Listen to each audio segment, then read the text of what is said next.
qui était avant Abraham. Il dit avant qu'Abraham ne fût, je suis. Il nous parle de ce je suis. Mais si de la Bible nous parle de ce Dieu qui vit d'éternité en éternité, il était avant David, en David, et il était après David. Amen. Amen. Chapeau. Dans le message, pourquoi la petite Bethléem, celui qui est prêché en 1958, paragraphe 80, il dit, ce grand fils n'était pas seulement le fils, mais il était aussi le rejeton et la postérité de David. Il était même avant David, et il serait après David. Il était d'éternité en éternité. Amen. Amen. Amen. C'est cela. Donc, ce képi nous parle de la seconde venue, nous parle de quelqu'un qui devait venir écraser la tête du serpent. Jésus l'a raté. Alors quelqu'un devait venir écraser la tête du serpent. Alors il a pris toutes les dispositions pour ne pas le rater. Parce que comme il avait déjà raté une fois, comme Jésus l'avait déjà raté, il a dit que cette fois-ci, il faut que je prenne mes dispositions. Alors il a fait un tacle à deux temps. Qui suit la coupe du monde? Parce que ce soir c'est dans ce match. Il a fait un tacle à deux temps. On dit que dans Apocalypse 10, il met un pied sur la mer et un sur la terre.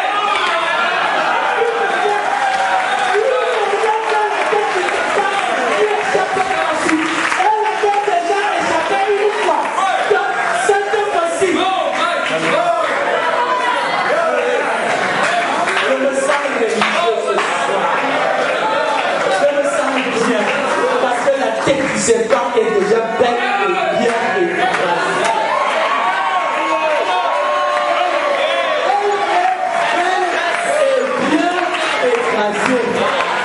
Tu ne dois plus être comme les gens du dehors qui n'ont pas d'espérance.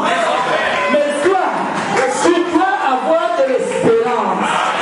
Voilà pourquoi les prophètes te rassurent. Et le prophète te rassure. Exposé. Page 61. Oh, avant que je parle.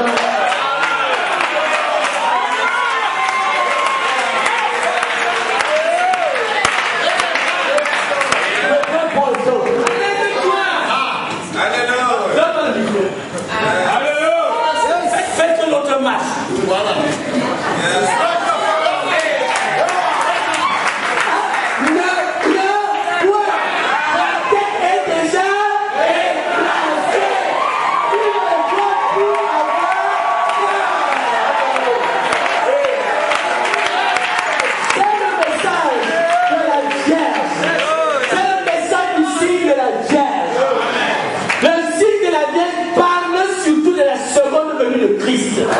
C'est le second venu de Christ, frère, est une réalité. Satan est déjà vaincu. Satan est déjà écrasé. Il n'a plus à avoir peur. Le grand point Jean. Le grand point Jean. Le grand point petit troupeau. Petit troupeau. Le grand point. Tout ce que je suis. Tout ce que je suis. Vous avez la réalité.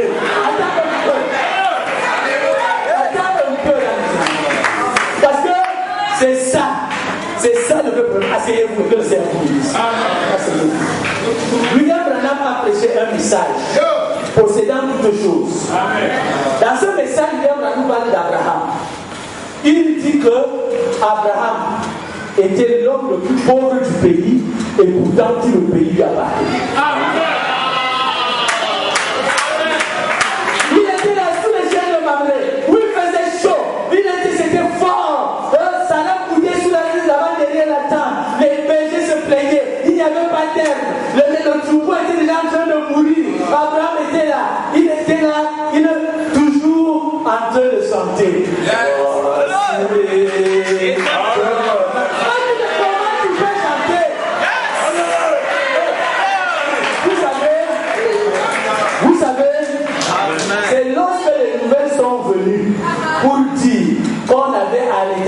nouvel Lot qui était à Sodome que les gens ont su qu'il possédait toutes choses. Et je vais te dire ce soir, comme je l'ai déjà dit, toutes les bénédictions naissent en Christ. Écoutez seulement. Tout mon pouvoir vous appartient. Tout mon pouvoir vous appartient. Ma toute puissance est à vous. Oh, Abraham, si tu veux délivrer l'autre, tu ne prétends pas une personne. Abraham n'avait pas de guerrier. Il n'avait que des troupes. Abraham n'avait pas d'armes et de munitions. Il avait des vieux couteaux oubliés du désert.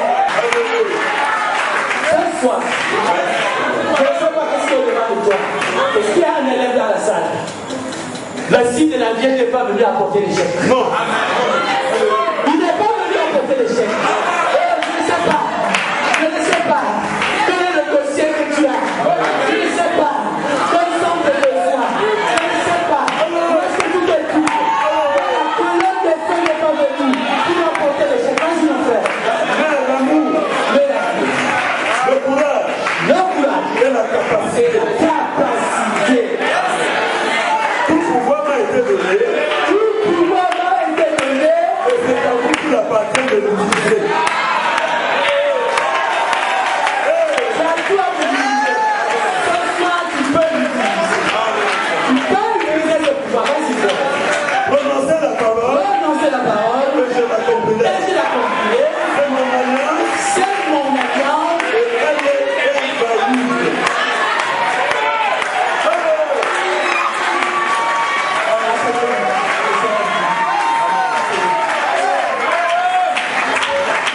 Amen.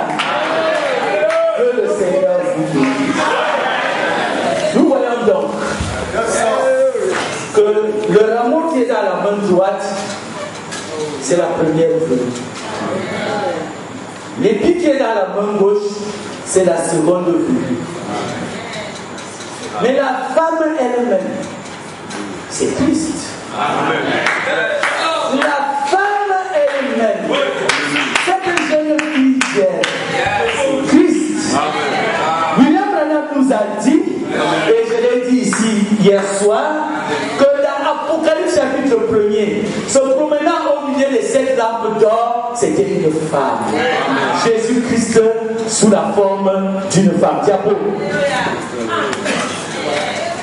Yes. Diapo.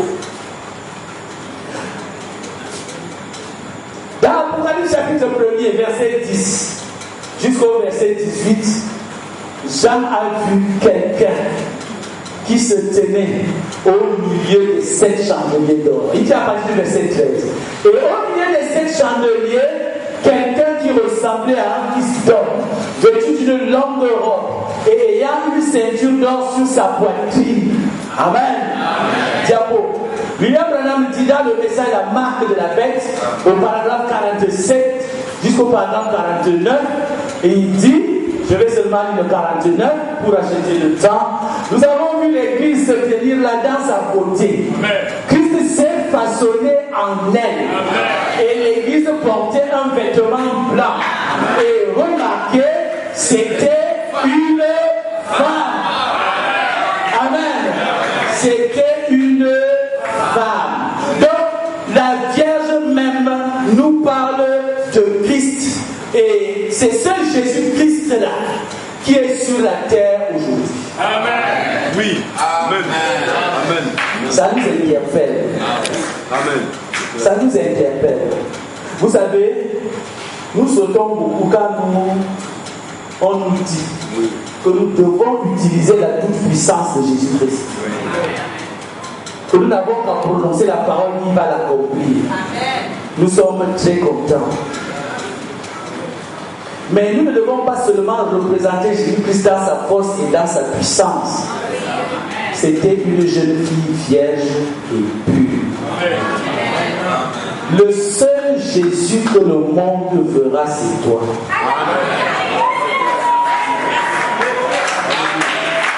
Quelle vie dois donc tu montrer au monde?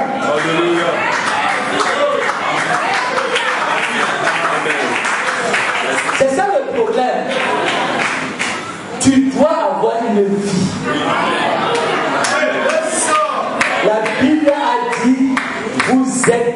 le sel de la terre. Vous êtes la lumière du monde. William Branham a prêché un message, le panneau publicitaire. Amen. Le panneau publicitaire, que votre lumière luise devant les hommes. Diapo. Dans le message, que votre lumière luise ainsi devant les hommes, William Branham dit au paragraphe 38, maintenant, j'ai remarqué qu'il n'y avait aucune annonce sur ce panneau publicitaire. Sur le panneau en question, rien. Sinon, vous demandez si vous avez faim. Amen. Amen. Vous êtes un panneau publicitaire particulier. Vous n'avez pas besoin de mettre toutes sortes de choses sur vous pour qu'on sache que vous êtes un chrétien, un enfant de Dieu. Vous n'avez pas besoin d'être bizarre pour qu'on sache que vous êtes un enfant de Dieu. Vous n'avez pas besoin de prendre un air piste pour qu'on sache que vous êtes un enfant de Dieu. Vous n'avez pas besoin d'être extravagant, écrit partout Jésus, Jésus, Jésus, Jésus, avec des pieds sur les chaussures, pour qu'on sache que vous êtes un enfant de Dieu. Non. Ce panneau publicitaire, il n'y avait rien dessus. Amen. Et vous ne pouvez vendre quelque chose à manger à quelqu'un à moins qu'il ait faim. La première chose que fait la publicité, c'est de s'offrir à la vue de tous ceux qui passent par là. Amen. Maintenant, le seul moyen pour le monde de voir Christ, c'est quand il le voit en vous et en moi. Alléluia. C'est le seul moyen pour eux de voir Christ. Leur conscience reste insensible au coucher du soleil, au cri des oiseaux, aux feuilles, aux herbes, aux fleurs, à la musique et au message. Amen. Les gens ont tellement de problèmes. Ils ne se soucient pas. Est-ce que l'oiseau chante? Est-ce qu'il y a eu quelque chose? Est-ce que le soleil est un bleu? Est-ce qu'on prêche le zodiaque? Ça n'intéresse pas le monde. Mais c'est toi.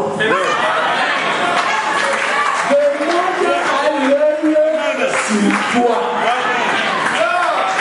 Le monde a l'œil sur toi.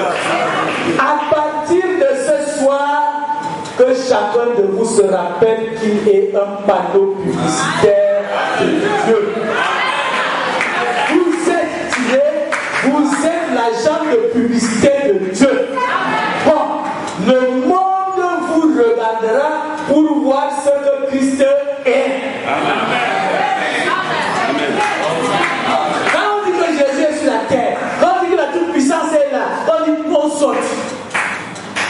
Mais la vie de Christ aussi est là. La vie de Christ est là.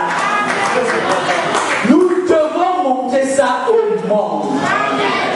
Oh, Dieu doit pouvoir se tenir une fois encore, comme il s'est tenu ce jour-là. Et il dit à Satan, as-tu vu mon serviteur Job? Cette fois-ci, seul ne sera plus mon serviteur Job, mais ce sera que chacun mette son nom à la place de Job. Il doit être un défi pour Satan. Dieu doit pouvoir compter sur toi, parce que tu es Jésus-Christ sur la terre.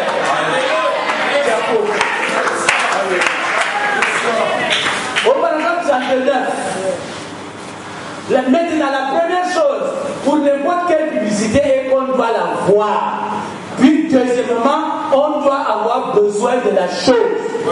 Maintenant, si on voit cela et qu'on n'en a pas besoin, là c'est autre chose. Cependant, vous n'affichez pas une publicité en vain. Je vous ai mal dit. Premièrement, on doit voir. Deuxièmement, on doit avoir besoin. Jésus a dit qu'on a lu parler l'ampoule avec sous le poisson. On doit te voir. Dans ta famille, dans ton lieu de service, dans la famille. Et ce que les gens voient doit faire que les gens aient besoin de ça. Il doit être si salé que les gens aient besoin de boire.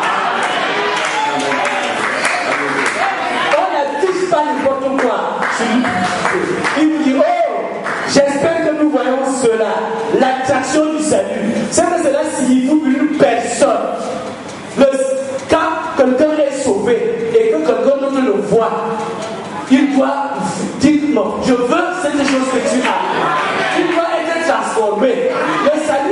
apporte les choses. La première chose que le salut apporte, c'est la joie.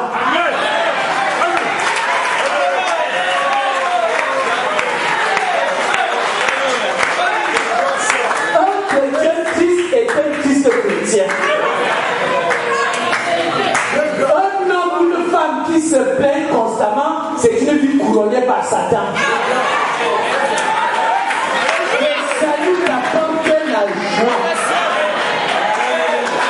Donc quand il faut prendre tes problèmes, tes fardeaux, il le sent la pauvreté, il le sent la misère, il le sent le problème familial, il sent plus interdit, plus de soucis, il est toujours. C'est la première chose. Quel est le secret? Madame, ton mari la sonne combien? 10 000 chaque jour. Donc ce n'est pas ça qui fait ma joie. Les gens de ta famille, les gens de la famille de ta mari, de ton entourage, qui connaissent les conditions difficiles dans lesquelles tu vis, tu deviens un mystère.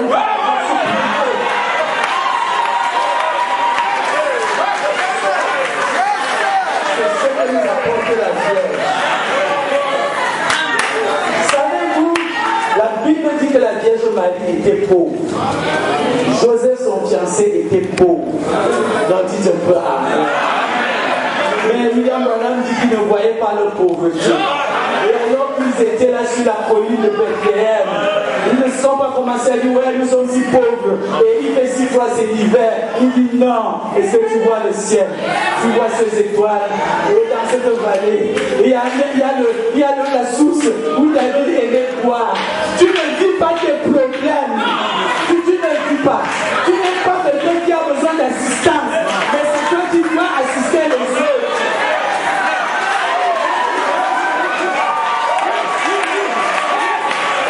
Le signe de la guerre nous parle du chrétien de l'âge oméga. C'est un assistant social. Non, il n'y a pas besoin qu'on l'assiste. Non, parce que tout va bien. Je n'ai même pas besoin que tu pries pour moi. Donne sa parole, c'est tout.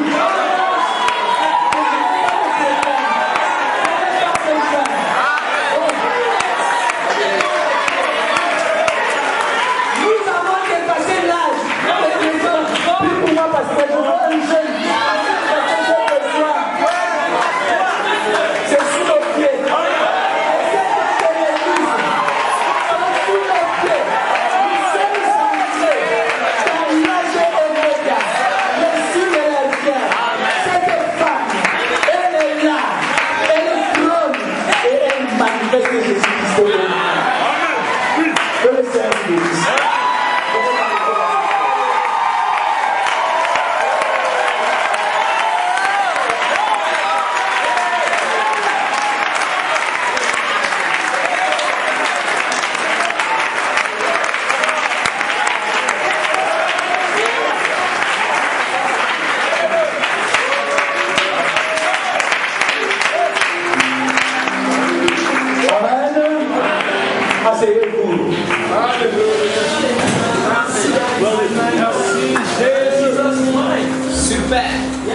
Quand nous allons le voir dimanche,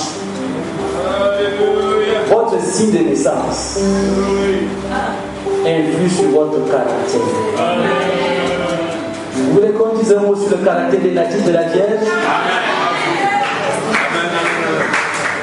Votre signe de naissance influe sur votre caractère. Mais vous vous rappelez ce que nous avons dit, que lorsqu'on vous aura donné votre signe de naissance, à cela il faut ajouter l'influence de votre nom et l'hérédité. N'allez pas prendre ça comme ça et dire qu'on m'a dit que c'est ça. Ce n'est que l'une des composantes. Amen. Mais elle existe. Amen. Elle existe. Nous disons donc qu'il y a 2 paroles qui caractérisent les natifs de la Vierge. Diapo.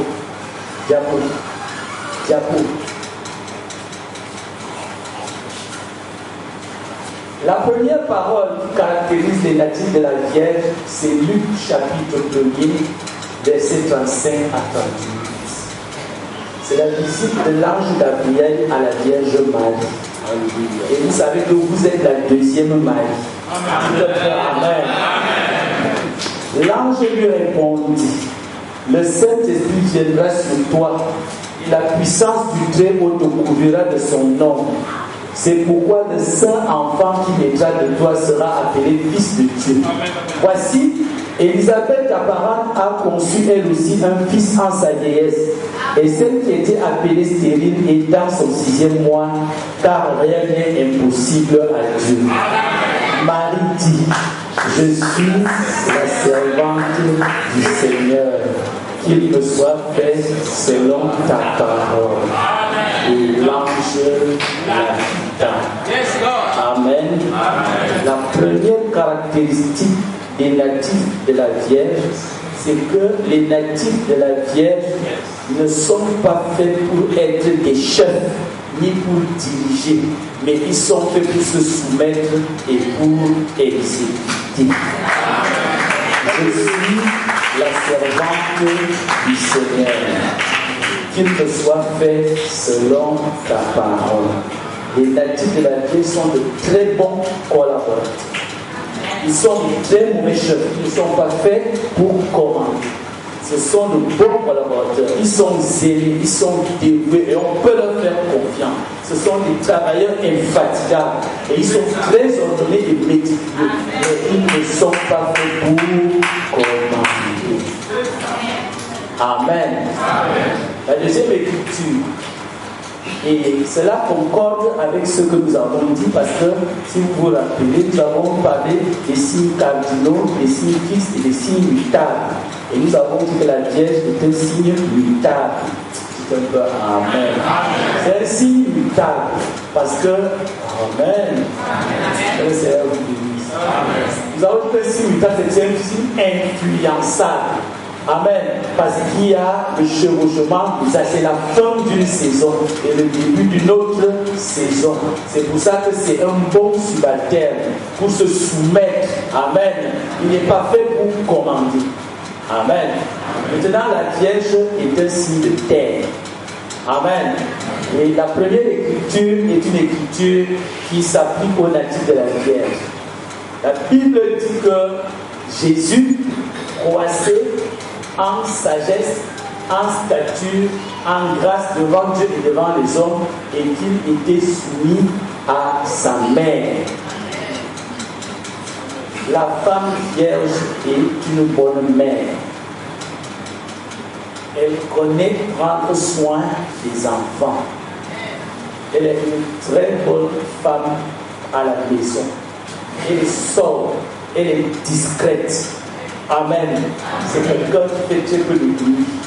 Vous n'avez jamais entendu Marie revendiquer quelque chose dans la Bible. Amen. Les catholiques qui sont venus pour nous dire que Marie a fait une montée et descendue. Mais dans la Bible, nous savons que Marie n'a rien revendiqué. C'est de bonnes mères. Elles savent élever leurs enfants et elles savent s'occuper de leur maison. Elles sont discrètes, elles sont des femmes sérieuses, elles sont des femmes à qui on peut faire confiance. Que le Seigneur. Amen.